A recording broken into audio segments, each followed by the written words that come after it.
Good morning, everyone. Myself, Elizabeth, Assistant Professor, St. Mary's College, Thrissur. Today, we are going to see about viral disease which mainly affect the plant crops. Mainly we are studying about papaya ring spot disease, tomato yellow leaf curl disease, banana bungee top disease. So, why do we study this disease? So, mainly this disease it causes huge loss to agriculture field, and this may affect our economy. So, coming to the first disease, papaya ring spot disease. So, this is a viral disease, as you know, and it is transmitted by aphid. And this virus it belongs to Potiviridae family and genus Potivirus, and it is a non-enveloped virus with RNA genome. And this virion contains 94.5% protein and 5.5% nucleic acid by weight. And mainly we can see two major strains, P strains and W strains. P strains it infect both papaya and cucurbites, whereas W strains it infect only cucurbites such as watermelon, cucumber, etc. And it was originally known as watermelon mosaic virus 1. Coming to the symptoms. So mainly this disease is characterized by production of ring spot symptoms on fruit of infected papaya trees. And other symptoms include leaf mosaic symptoms, chlorosis, water-soaked oily streaks on the petiole and the upper part of the trunk. And also the symptoms include distortion of young leaves, and mainly it resembles like shoestring symptoms, mainly caused by mite damage and stunting of infected plants. And also we can see flower abortion, and also fruit production is severely decreased, and fruit sugar level it can be reduced by 50%. And symptoms on cucurbites are similar to those on papaya. And mainly this virus it can able to infect the members of family Cyanopodiaceae, and but the symptoms are restricted to local lesions on the leaves. Coming to the transmission and spread.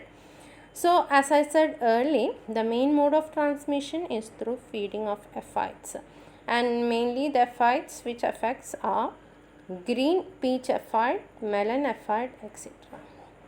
And this virus it does not multiply within the aphid. Instead, they mechanically carry this virus on its mouth parts and transmit it from a plant to another.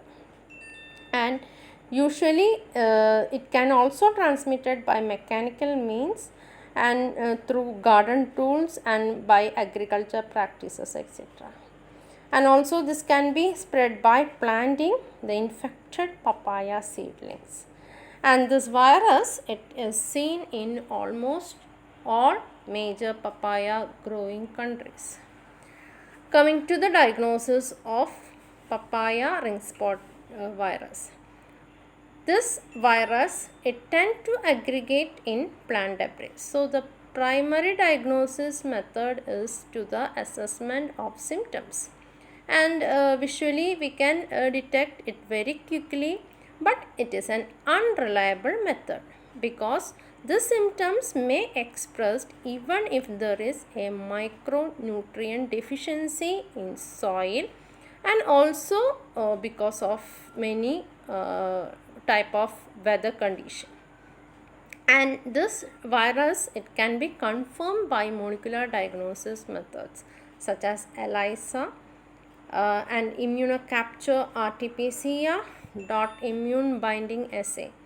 ELISA it is one of the rapid method which is used in different parts of the world, and one of the reliable method too. And immunocapture RT-PCR it is one of the best sensitive method. Even we can detect low concentration of this virus on papaya, and one of the reliable method. And dot immune binding assay it is a simple as well as cheap method, and it is mainly used for virus indexing. Coming to the control measures, use of virus-free seedlings for start new crops, and planting in isolated areas and rocking plants once every 2 weeks. Another method is weed control to reduce the aphid population, use of insecticides, use of mineral oils, use of protective barriers of other species of plants, planting the crops under screen houses, balanced use of fertilizers to reduce the incidence as well as the severity of this disease, and using the mixture of beneficial microorganisms and also using the transgenic varieties. So that's all about papaya ring spot disease. Coming to the second one, tomato yellow leaf curl disease. So this is one of the important viral disease which affect the tomato crops, mainly in tropical as well as warm temperate regions, and it causes a loss up to 100%. And this virus can also infect other crops such as chili, eggplant, capsicum, French bean, etc. And this virus, it is a DNA virus which belongs to family Geminiviridae and genus Begomovirus. And it is mainly spread in tomato growing countries in Asia, Sub-Saharan Africa, Australia, USA, etc. Coming to the genome, as I said earlier, it is a DNA virus. It is a single-stranded circular DNA genome having a size of 2.8 kb, and mainly the genome contains two types of protein, V1 protein, which is also known as coat protein, and the main function of V1 protein is to protect the viral DNA by encapsulating it, and this is one of the essential compound for the successful insect transmission of this virus. Coming to the another protein is V2 protein. It is also known by the name pre-coat protein, and its function is not clear, but it is believed with viral movement.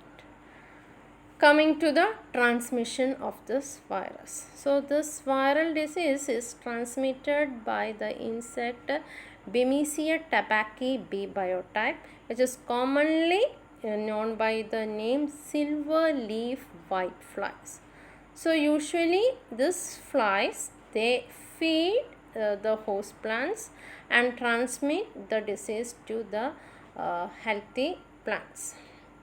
And usually the incubation period of this disease is 10 to 21 days, and we can see the symptoms after 10 to 21 days on the plant. After the white flies, they feed this healthy plant. And this is not a seed-borne or this virus cannot be spread by handling or pruning methods. And there are certain reservoirs which help or which act as reservoirs of this virus, and they are blackberry, nightshade, and Malva parviflora. Some of the predisposing factors include high temperature, low or no rainfall, presence of whiteflies, infected transplants, weedy fields. Coming to the symptoms. So usually during the early stage of infection, we can see the tomato plants, they are severely stunted and they will not produce the fruits. And we can see the leaflets are so small and they have a yellow edges with the leaves, they curl upward.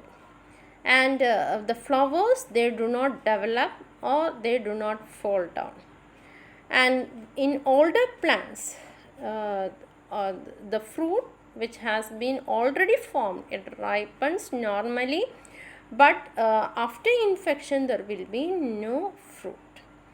And again, the infected beans, in infected beans, the leaves, it becomes very thick, curl upward, and the shoots, it form an abnormal size.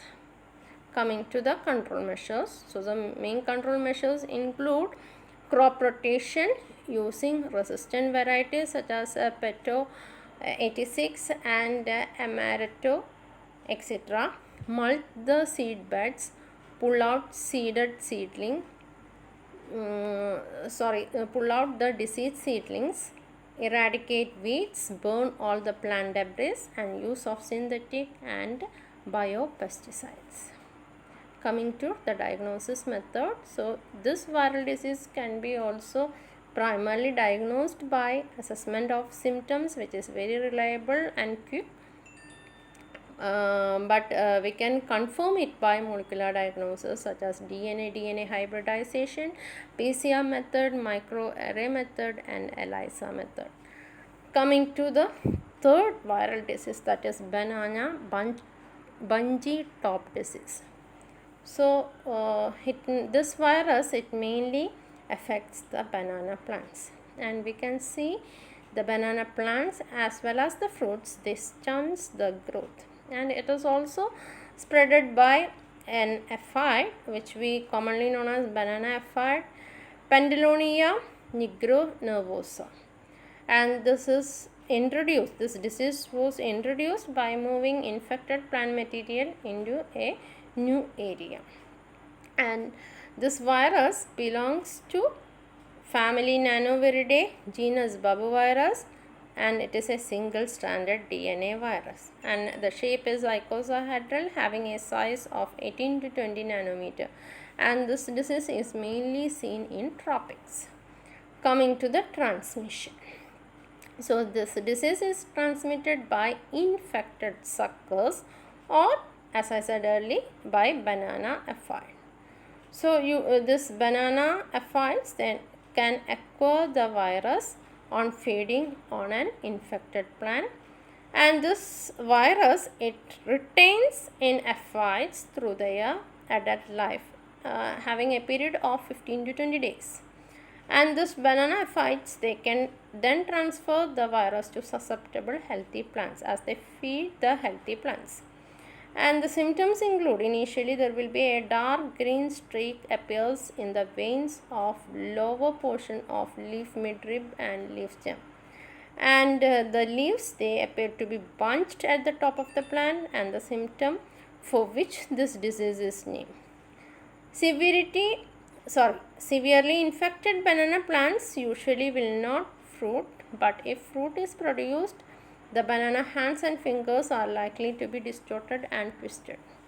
Control: use virus-free planting material, remove and rogging of infected plant materials, maintain clean weed-free field for detection of infested suckers, and we can use certain chemicals such as fernoxone solution, and also monocrotophos, and also we can spray the plants with phosphomidone and methylene dimetone. So thank you. We can discuss this topic and the time will be informed.